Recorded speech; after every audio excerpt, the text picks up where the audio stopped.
의 미래를 안다고 하는 것은 복일 수도 있지만 반대로 화가 될 수도 있습니다. 때로는 모르는 게 약이죠. 알아가지고 도움이 될 수도 있지만은 안다고 해서 결과를 바꿀 수도 없고 아무런 대책도 세울 수가 없다면 그것은 차라리 모르는 게 낫다라고 하는 것입니다. 어느 병실에서 한 환자가 옆 침대 환자에게 이렇게 말합니다. 당신은 참 좋겠습니다. 이제 얼마 안 있으면 이 모든 고통을 끝내고 편안히 쉴 수 있으니 얼마나 다행이요 라고 이야기하는 거예요. 이 사람은 암에 걸려서 이제 며칠 안 남은 거예요.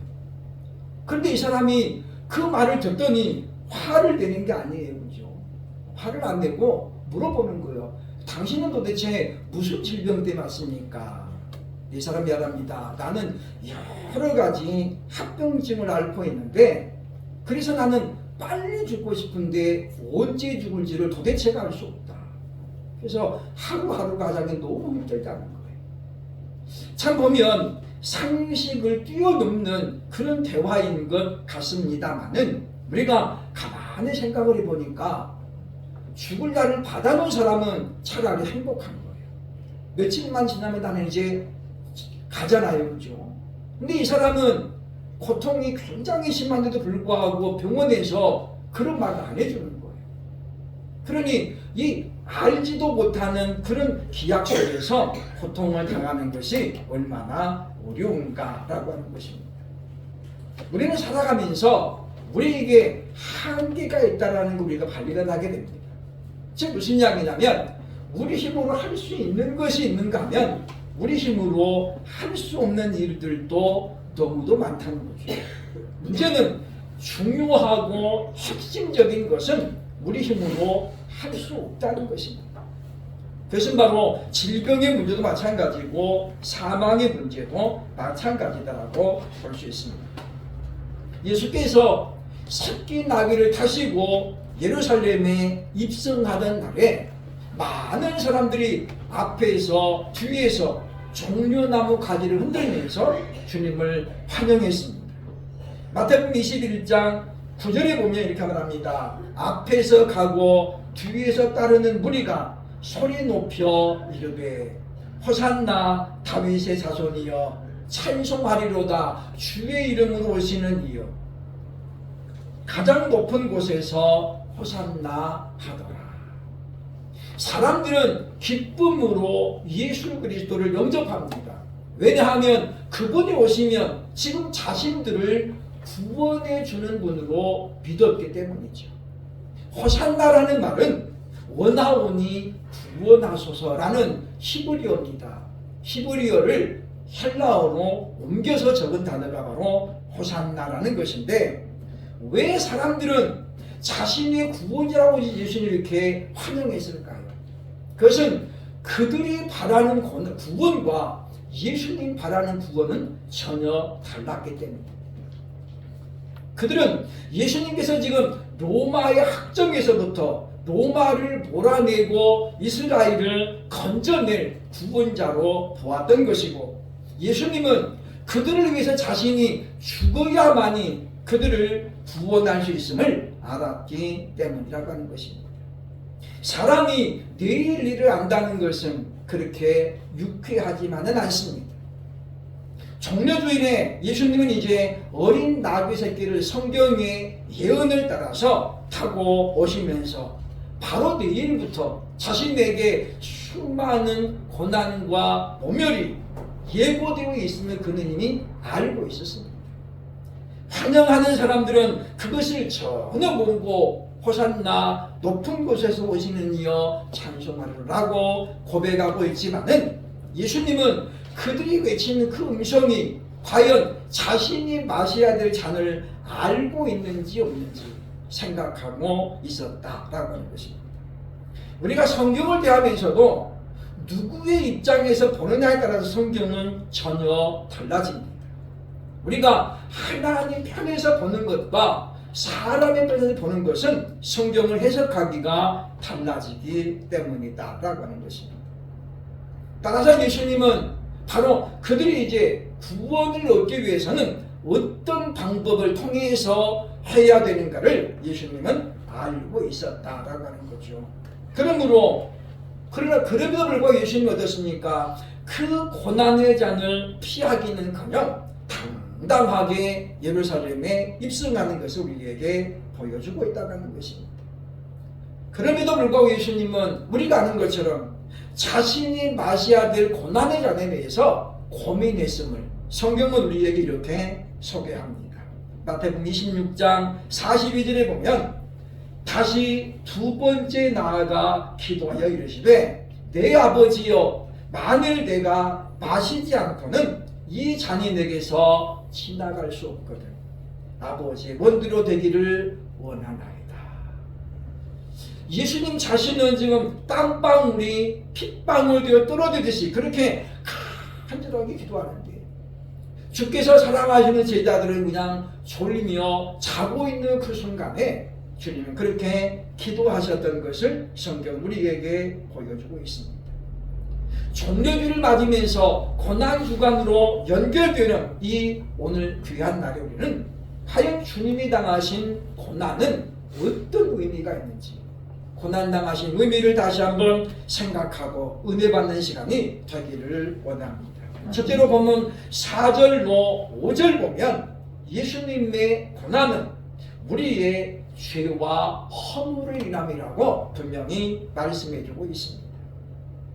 그리스도 예수께서 오시기 전에 약 700여 년 전에 선지자로 활동했던 이사야는 예수님의 탄생에 대해서 비교적 자세하게 예언했던 그런 선지자입니다. 그러나 그는 예수님의 탄생만 예언하는 게 아닙니다. 본문 53장에서 예수님께서 어떤 고난을 당하시고 어떤 만류를 맞이할 것인가도 성령의 예언을 따라 우리에게 말씀했던 것을 봅니다.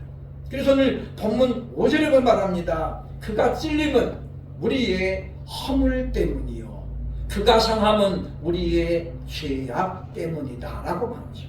그러니까 예수님이 십자가에서 고난을 당했던 그 이유는 우리의 허물과 우리의 죄 때문이라는 거예요. 그러나 지금도 그렇고 당시에도 그랬습니다마는 대부분의 사람들은 예수님이 당하신 고난을 생각하면서 나와는 전혀 무관한 것으로 생각한다는 거죠. 오늘 본문 4절에서 말하는 것처럼 사람들은 이야기했습니다. 그는 징벌을 받아 하나님께 맞으며 고난을 당한다. 그래서 사람들은 예수님의 십자가를 바라보면서 아무도 그 고난에 동참하지 않았습니다. 심지어 예수님이 3년 동안 심려를 기울여서 키웠던 제자들까지도 예수님을 전부 버리고 도망을 가졌다. 그 중에 우리가 아는 것처럼 시몬 베드로만이 예수님의 재판정 앞에 서감치 거리를 두고 지켜보는 모습은 참 우리를 하여금 대단히 안쓰러운 생각이 들게 한다라고 하는 것입니다. 그래서 사람들은 예수님의 고난을 십자가의 죽음을 나와 연관 지으려고 하지 않는다는 것입니다.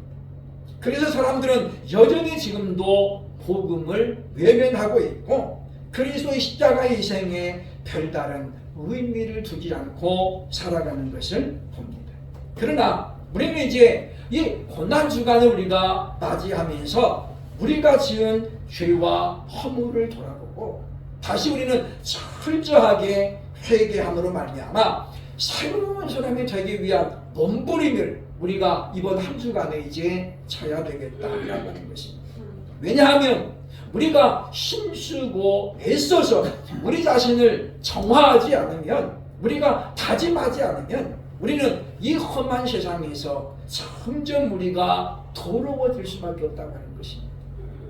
금묵자흑이란 말이 있는 것처럼 검은 것을 가까이 하면 자신도 모르게 검어지게 되어 있습니다. 그것이 바로 세상에 살아가는 이치라고 말할 수 있기 때문이라고 하는 것입니다. 예수 그리스도를 닮아가는 것은 저절로 되는 것이 아닙니다. 어제 선배 목사님이 제가 처음 개척할 때 그런 말을 해주셨거든요. 교회는 저절로 부흥되지 않는다. 세상에 살면서 우리가 저절로 되는 것은 한두 가지 빼고는 없습니다. 우리 나이 먹는 건 저절로 돼요. 그거는 애 안 써도 되거든요. 근데 그거 말고는 우리가 다 애써야 돼요. 힘쓰고 애써야 우리의 소망을 이룰 수 있거든요. 그러니 우리가 보면서 우리가 예수님처럼 살아가려면, 예수님을 닮아가려면 우리도 힘쓰고 애써야 되겠다라고 하는 것입니다. 왜냐하면 우리를 사람들은 말합니다. 크리스찬이면 크리스찬, 그리스도인이란 말이죠. 그리스도에게 속한 사람, 그리스도를 따라가는 사람이라는 뜻입니다. 원래 안디옥에서 이 말이 처음으로 사용될 때는 좋은 뜻으로 사용된 게 아니었잖아요. 그리스도에게 미쳐있는 사람들, 그리스도에게 빠져있는 사람들, 이런 어떤 비아냥거림의 의미로 그리스도인이라는 단어가 사용되었습니다. 그런데 안디옥교회 성도들은 그것에 대해서 대단히 기쁘고 영광스럽게 생각했다는 거죠. 그래서 세월이 흘러가면서 그리스도인이라는 특징은 바로 크리스찬의 특징을 한마디로 단정짓는 그런 용어가 되었다고 하는 것입니다. 그러므로 이와 같은 복이 있는, 즉 자신의 죄와 한번을 돌아보고 주님을 더욱더 가까이 할 수 있는 그런 복을 누릴 수 있는 저와 여러분 될 수 있기를 주의 이름으로 축원합니다. 둘째로 주님이 당하신 고난의 의미는 본문 5절 상반절에 보면 우리의 죄를 사하시기 위함이라고 설명해 주고 있습니다. 5절 상반절에 말합니다. 보면 그가 징계를 받음으로 우리는 평화를 누리게 되었다라고 말씀하죠. 이 징계는 뭡니까? 죄에 대한 결과를 말합니다. 근데 여기서 4장에 보면 예수님은 죄가 없으셨다라고 히브리서 기자는 분명히 우리에게 말씀하거든요. 그러면 예수님이 당하신 징계는 과연 누구 때문입니까? 오늘 우리가 5절에 봤습니다만 그것은 바로 우리의 죄와 허물 때문이라는 것입니다. 그러면 예수님은 왜 십자가에서 죽으셔야 됐나요? 그 방법 외에는 우리 죄를 사하실 방법이 과연 없었느냐는 것입니다. 우리는 그 해답을 성경을 통해서 찾을 수밖에 없다고 하는 것입니다. 본문이 말하는 우리는 평화를 누리고라는 말은 우리 인류의 평화를 말하는 게 아니에요.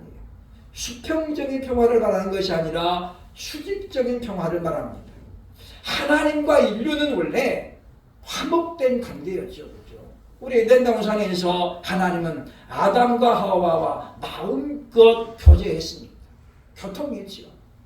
그런데 에덴 동산이 이렇게 추방을 당합니다. 왜입니까? 하나님의 말씀을 어기는 범죄를 저질렀기 때문이죠. 창세기 2장에 보면 성경은 말합니다. 에덴 동산에 보기에 좋고 먹기에 좋은 나무들이 있었는데 그 중앙에 선악과도 있었고 생명나무도 있었다라고 말하는 거예요. 우리 생각에는 좀 위험스러운 것은 안 보이게 감춰놓으면 얼마나 좋겠어요. 그렇죠? 근데 성경은 그렇지 않습니다. 우리에게 자유의지를 주신 하나님께서는 모든 선택에 관한 것을 우리에게 맡기셨거든요. 왜냐? 하나님은 얼마든지 선악과를 감춰놓을 수 있습니다. 하와 눈에 안 보이게 하실 수 있는 능력이 있으시다라는 거죠. 그런데 왜 하나님은 에덴 동산 중앙에 그 나무를 놔뒀을까요?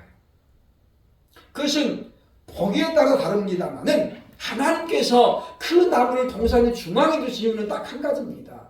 그 나무를 볼 때마다 나를 기억하라는 거죠. 너는 이 나무를 볼 때마다 하나님을 기억하고 다른 건 다 따먹어야 이 나무의 열매는 따먹어서는 안 되지. 그 말씀을 기억하라는 거예요.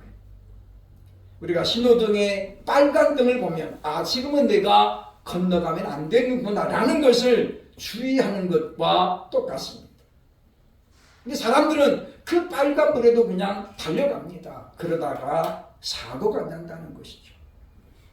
에덴 동산 처방된 인간들은, 사람들은 하나님에 대한 불신앙으로 가득 찼습니다. 그래서 신할 평지에서 바벨탑을 쌓지요.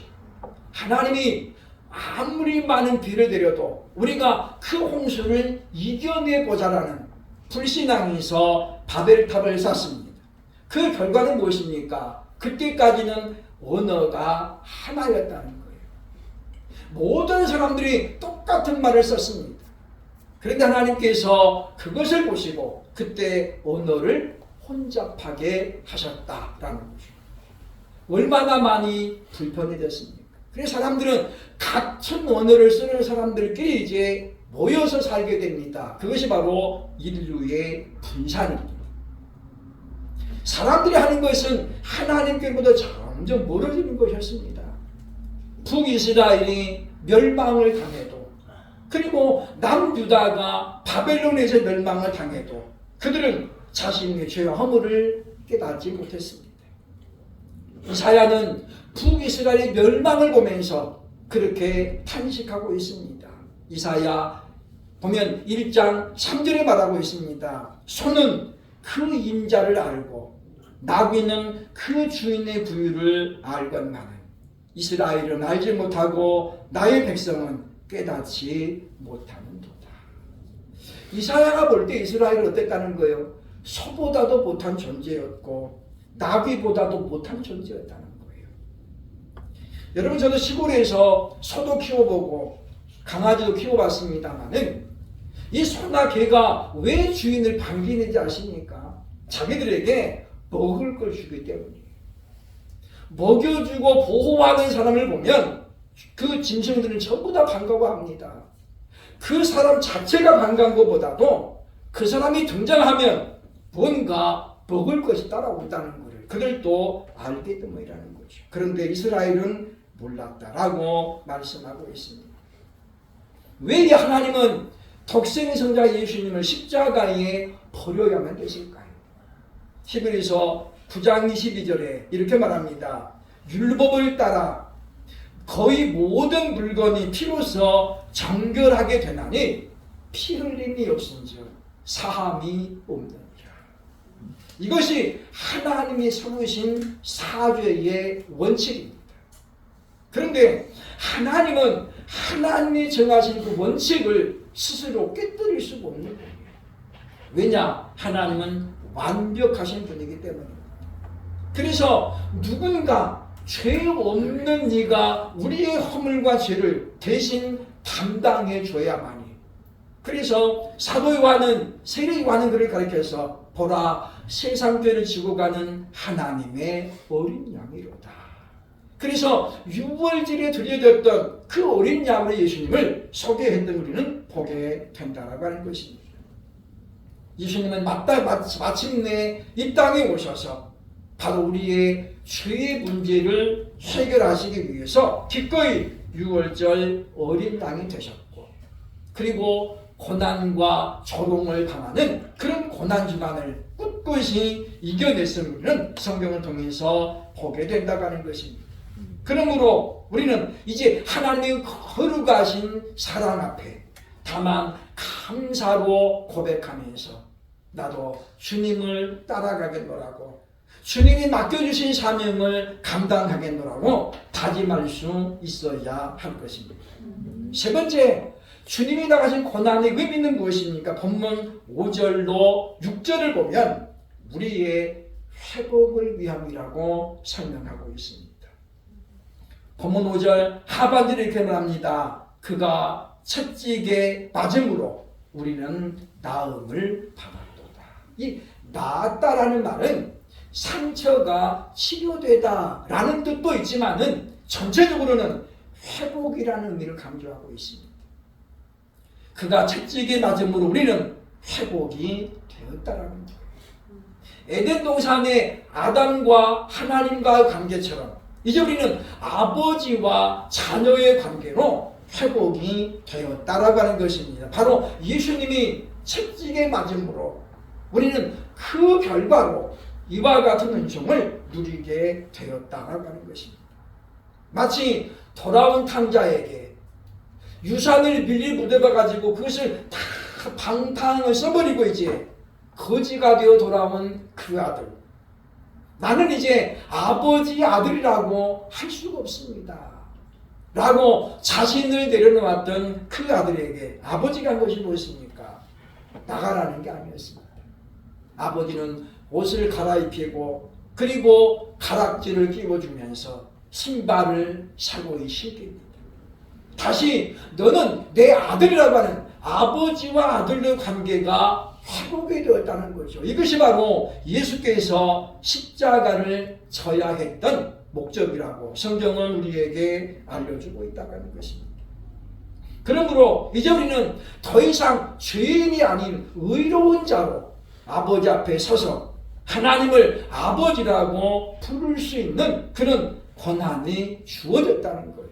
영접하는 자, 곧 그 이름을 믿는 자들에게는 하나님의 자녀가 되는 권세를 주셨다고 요한복음 1장 12절이 우리에게 말씀하고 있는 것처럼, 그래서 우리는 이제 하나님을 향해서 우리가 아버지라고 부르며 우리의 필요를 하나님께 구할 수 있는 그런 관계로 회복에 된 이유는 바로 예수께서 십자가에서 고난을 당하고 그리고 채찍에 맞으셨기 때문이라고 성경이 말하는 기억을 해야 되겠다라고 하는 것입니다.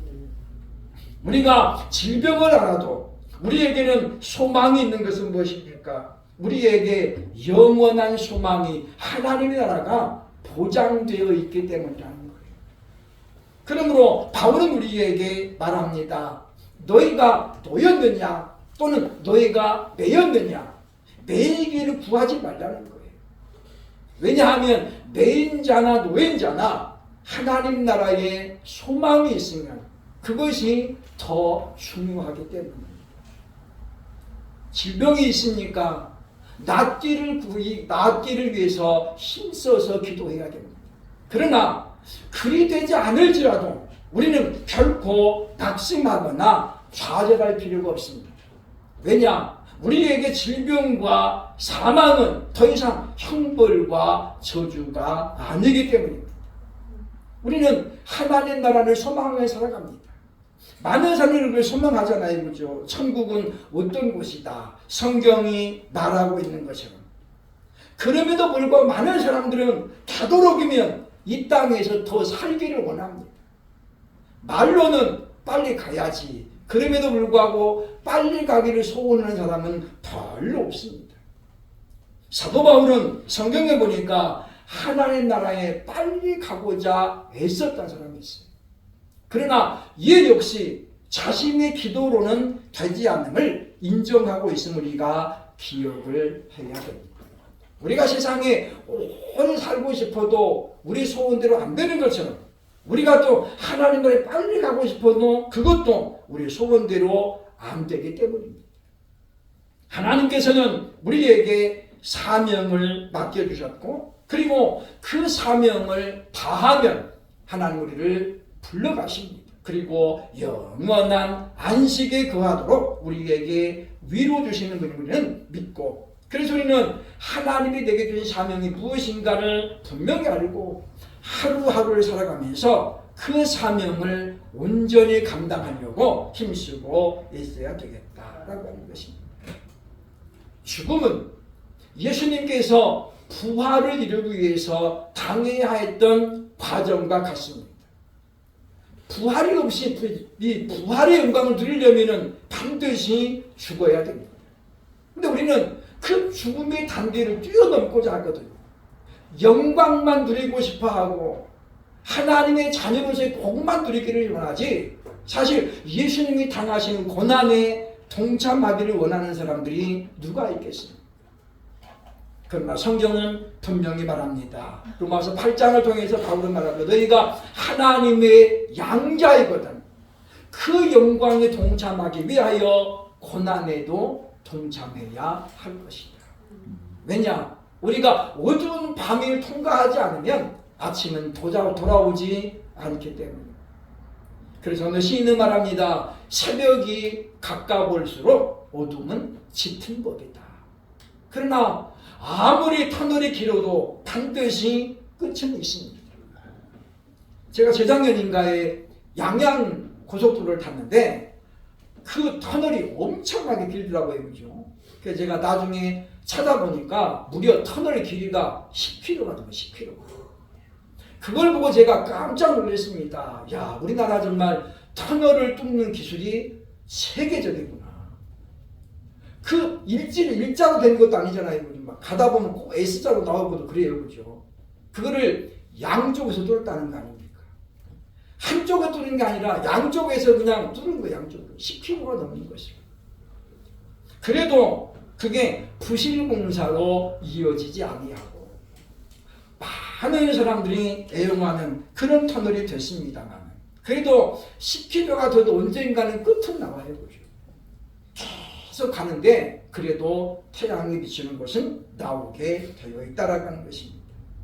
우리는 이제 우리에게 다가오는 고난과 그리고 어려움을 바라보면서 주님께서 당당하게 성에 입성했던 것처럼 그리고 거인 골리앗 앞에 다윗이 조금도 망설이지 아니하고 사울 왕이 입혀준 그 군복을 벗어버리고 맨몸으로 나갔던 것처럼 우리도 이제 그리스도 예수 이름으로 당당하게 나가고 맞서야 할 것입니다.